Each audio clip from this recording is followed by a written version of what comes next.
اور آج کے بنگلہ دیش کا حصہ بن گیا ہوتا تو مودی جی یہ بھارت بھی دو ٹکڑے ہونے سے کوئی نہیں بچا سکتا. آسام کا علاقہ الگ ہو جاتا. بھارت کو اگر ٹکڑا ہونے سے کسی نے بچایا ہے تو سیمانچل کے غیور عوام نے, یہاں کے مسلمانوں نے بچایا ہے, آپ کے خاندان کے لوگوں نے نہیں بچایا. اس کے باوجود بھی امت شاہ آتے ہیں اور یہ کہتے ہیں کہ مسلمانوں کی بڑی آبادی ہے اور بھاجپا کے وہ لوگ جن کو ہمارے پنچایت نمائندگان نے دودھ پلا کر خیرات کے نام پر ووٹ دے کر اپنا پیشوا بنایا, ان بے غیرتوں کو پوچھنا چاہیے کہ آخر امت شاہ کے کان میں اس علاقے کے مسلمانوں کے خلاف, اس علاقے کے ہندوؤں کی محبت کے خلاف, اس ملک کے اس خطے میں گنگا جمنی تہذیب کے خلاف اگر کان بھرنے کا کام کیا ہے تو انہی مکھیاؤں کے ووٹ نے کیا ہے, انہی پنچایت سدسیوں کے ووٹ نے کیا ہے. میرے بھائی اپنے درمیان میں بے غیرت پیدا کرو. جسم بیچنے والی عورت طوائف نہیں ہوتی ہے, 70 طوائفوں سے زیادہ گنہگار وہ ہوتا ہے جو ضمیر کا سودا کرتا ہے. اس لیے ضمیر کو مت بیچو.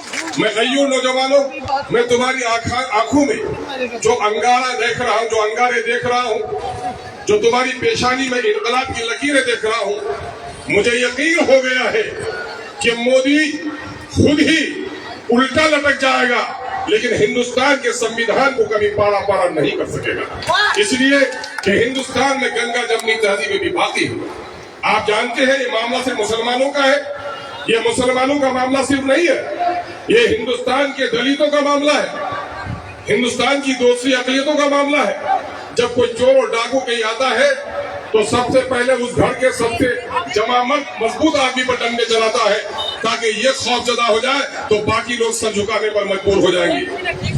ہندوستان کی اقلیت کے لوگوں, مائنورٹی کے لوگوں, دلت اور پسماندوں, کان کھول کر سن لو. اگر ہندوستان کی سب سے بڑی اقلیت مسلمانوں کے اس جنگ میں اگر تم نے ساتھ دے کر اس کالے قانون کا خاتمہ نہیں کیا تو آج ہماری باری ہے, کل تمہاری باری آنے والی ہے. اسے ہوش میں آنا پڑے گا اور اس وقت ہمیں بہت متحد ہو کر, غیرت مند ہو کر لڑائی لڑنے کی ضرورت ہے. بہار کے اس خطے میں کبھی مولانا محمد ولی رحمانی صاحب نور اللہ مرقدہ نے ایک انقلابی جملہ کی شکل کی سرزمین میں کہا تھا.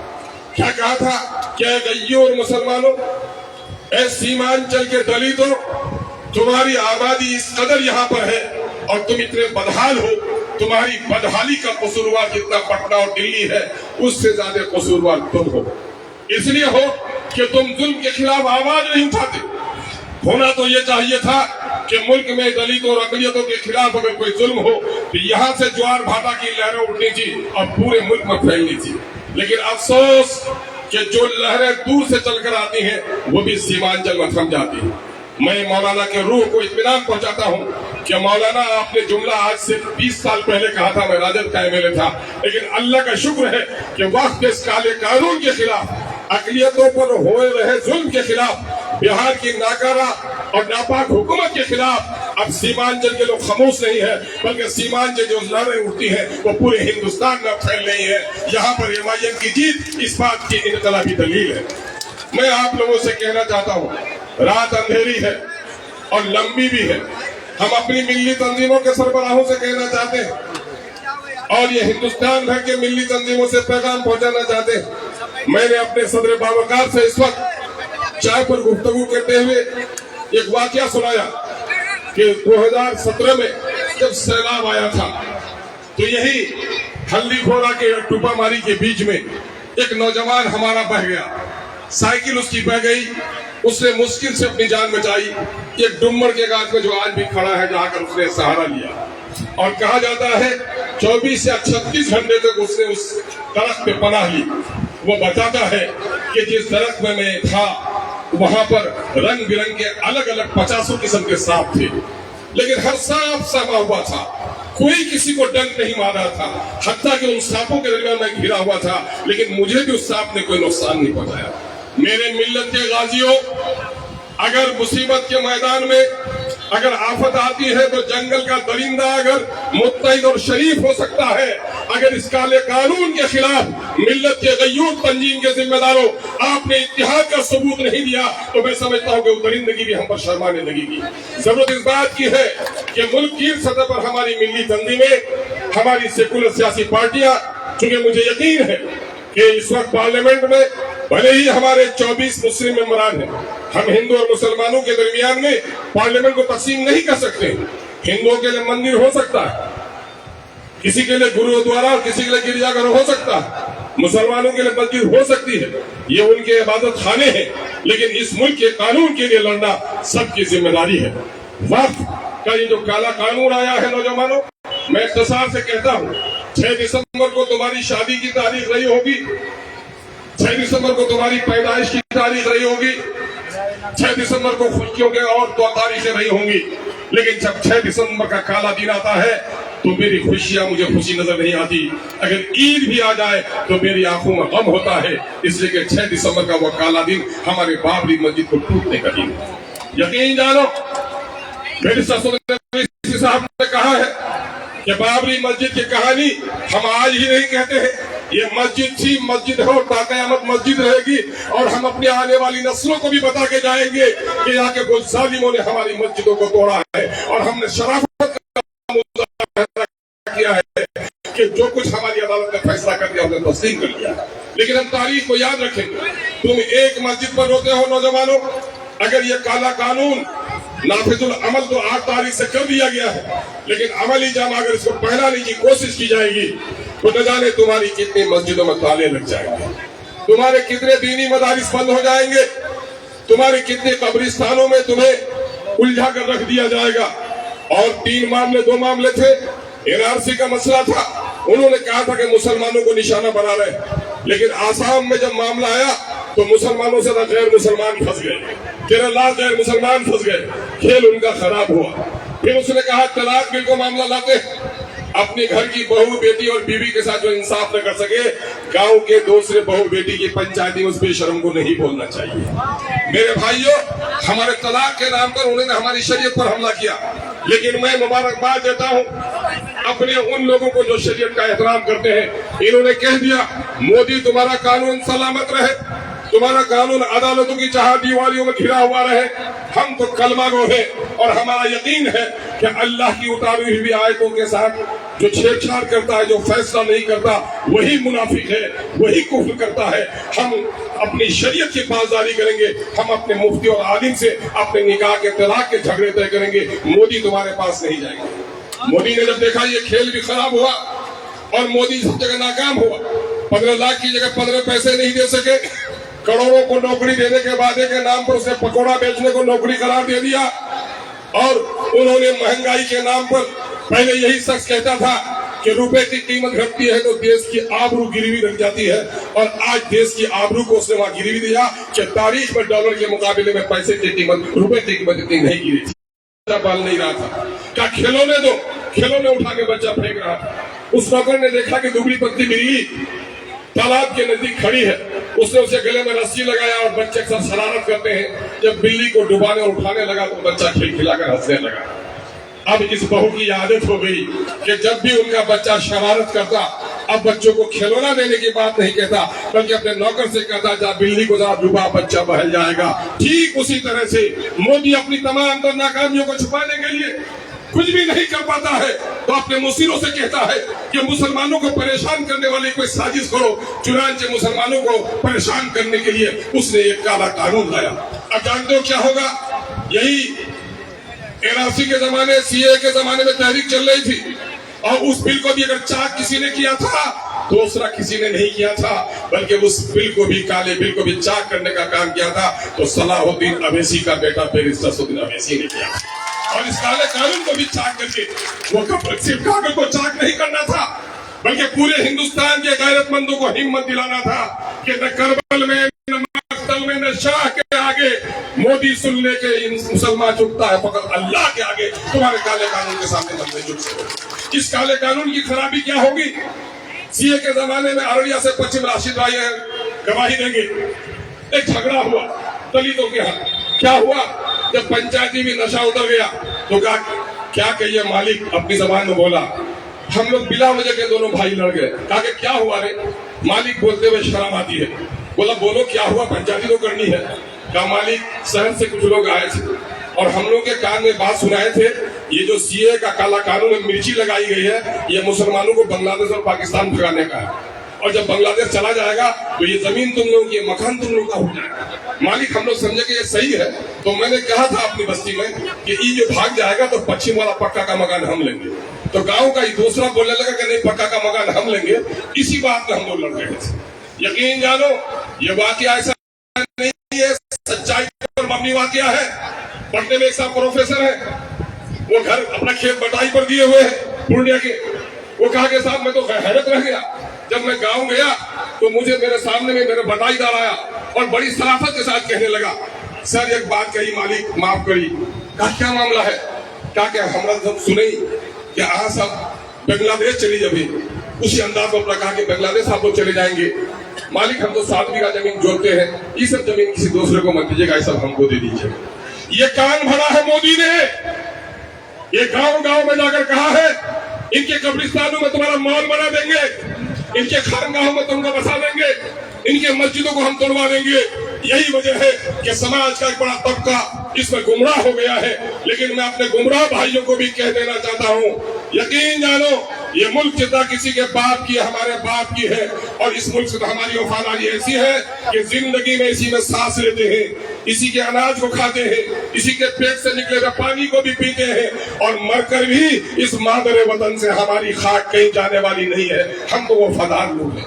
اور سن لو، مچھلی پانی کے بغیر تو زندہ رہ سکتی ہے، لیکن مسلمان وہ قوم ہے، شرابی جواری گنہگار ہو سکتا ہے، لیکن اپنی شریعت کو پامال کرتے ہوئے کوئی برداشت نہیں ہو سکتا ہے۔ اسے کان کھول کر سن لو کہ مچھلی پانی کے بغیر تو زندہ رہ سکتی ہے، مسلمان شریعت کے بغیر زندہ نہیں رہ سکتا۔ اس لیے اپنی شریعت کو بچانے کے لیے ہم ہر لڑائی لڑیں گے۔ مجھے خوشی ہے کہ اس وقت توصیف عالم صاحب نے پارٹی میں شمولیت اختیار کی ہے۔ پچھلے دنوں کس سے کیا دغا دیا ہے یہ آپ کے سامنے میں، میری یہ طاقت نہیں کہ میں کسی سے بدلہ لوں، لیکن آپ کے اگر اعتماد کے ساتھ کسی نے دھوکہ کیا ہے تو بدلہ لینے والے مالک آپ ہیں۔ آج کون ہے لیڈر؟ کون لیڈر؟ ماں کے پیٹ سے کوئی جنم نہیں لیتا۔ عوام جسے عزت دے دیتی ہے وہ لیڈر بن جاتا ہے، عوام جسے عزت چھین لیتی ہے وہ خاک پر آ جاتا ہے۔ آپ نے اگر انصاف اور امید کی بنیاد پر کسی کو عزت دی ہے اور آپ کے ساتھ دغا کیا ہے، انصاف کرنے والے بھی آپ۔ ہم اپنے ان بھائیوں سے جو پارٹی کے فیصلے سے ناراض ہیں، میں ان سے بھی پیغام دینا چاہوں گا کہ ہم ایک بڑے مقصد کی لڑائی لڑ رہے ہیں۔ اس بڑے مقصد کی لڑائی میں ہمارے بڑوں نے جو فیصلہ کیا ہے اس فیصلے کو ہمیں تسلیم کرنا چاہیے اگر پارٹی سے آپ کا رشتہ ہے۔ اور ہم کہیں گے توصیف صاحب سے کہ توصیف صاحب آپ کو چاہیے کہ جن لوگوں نے گزشتہ 10 برسوں سے 12 برسوں سے بستی بستی میں بہادر گنج میں MIM کو پہنچایا ہے، بہادر کے نوجوانوں تم گھر جانا تو اپنی امی کو ضرور سلام کہنا، اپنے بوڑھے ابا کو ضرور سلام کہنا۔